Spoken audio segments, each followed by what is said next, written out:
आखिर बत्तख के बच्चे अपनी मां के पीछे ही क्यों तैरते हैं? रिसर्च में हुआ चौंकाने वाला खुलासा। आपने अक्सर बत्तखों को एक लाइन में तैरते देखा होगा। कभी कभी छोटी बत्तखें बड़ी बत्तख के पीछे तैर रही होती हैं।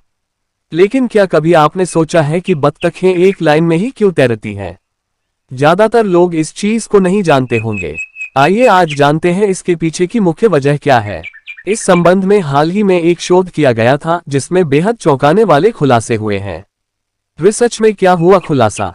जर्नल ऑफ फ्लूइड मैकेनिक्स की एक रिपोर्ट में शोधकर्ताओं ने बताया कि बत्तख के बच्चे अपनी मां के पीछे एक व्यवस्थित लाइन में चलते हैं ताकि वह अपनी एनर्जी बचा सके।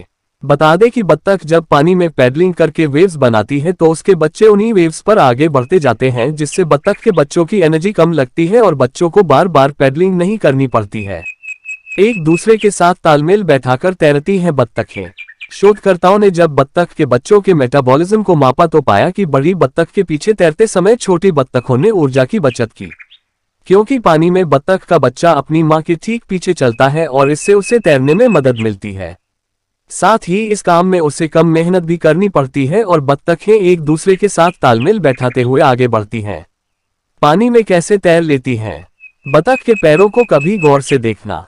इनके पांव की उंगलियां एक झिल्ली की मदद से एक दूसरे से जुड़ी हुई होती हैं, जिसे पादजाल कहा जाता है।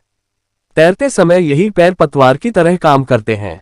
यही नहीं, इनके पंख वाटरप्रूफ होते हैं।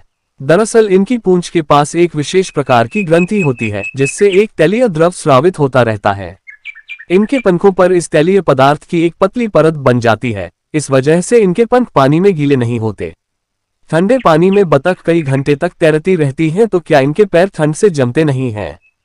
तो जवाब है नहीं। बतख के पैरों में नसें या रक्त वाहिकाएं नहीं होती हैं, इसलिए इन्हें ठंड का अनुभव नहीं होता, चाहे ये बर्फ जैसे ठंडे पानी में तैर रही हो या साधारण पानी में। बतख की दिलचस्प बातें। बतख, सारस और हंस ये सभी एक ही परिवार एनाटिडी के सदस्य हैं। नर बतख को अंग्रेजी में ड्रेक और मादा बतख को डक कहते हैं।